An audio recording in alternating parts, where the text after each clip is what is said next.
வில்லிவாக்கம் தொகுதியில் வியாபாரிகள் சங்க ஆதரவை திரட்டிய திமுக வேட்பாளர் கார்த்திக் மோகன்.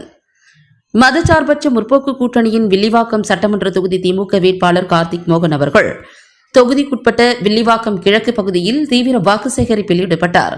அவருடன் பகுதி செயலாளர், மக்கள் சேவகன், வாசு மற்றும் கட்சி நிர்வாகிகள் கலந்து கொண்டனர். இதன்போது 158/77 வெள்ளாள தெருவில் அமைந்துள்ள அயன்புரம் வியாபாரிகள் பாதுகாப்பு நல சங்கத்திற்கு நேரில் சென்று சங்க நிர்வாகிகளை சந்தித்து ஆதரவு கோரினார்.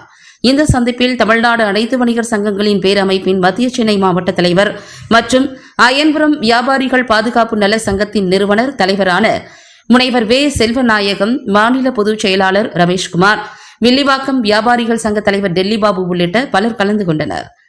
மேலும் சங்க நிர்வாகிகளான ரத்தினம், முருகன், பரமானந்தம், சுப்பிரமணியன், புகழேந்தி, தாஸ், நிவாஸ், வெங்கட்ராம், இஸ்மாயில், அருள், விஸ்வநாதன், பக்தவச்சலம், பொன்ராஜ், கந்தன், முத்து, அல்தாப் உள்ளிட்ட 50க்கும் மேற்பட்ட நிர்வாகிகளை சந்தித்து கார்த்திக் மோகன் ஆதரவு கோரினார். இந்த நிகழ்வின் போது வேட்பாளர் கார்த்திக் மோகன் அவர்களுக்கு மரியாதை செலுத்தும் வகையில் கைத்தறி ஆடை அணிவித்து தந்தை பெரியார் அவர்களின் திருவுருவ சிலை நினைவு பரிசாக வழங்கப்பட்டது. இந்த சந்திப்பு வில்லிவாக்கம் பகுதியில் வியாபாரிகள் மத்தியில் திமுகவிற்கு ஆதரவு அதிகரித்து வருவதை காட்டுகிறது.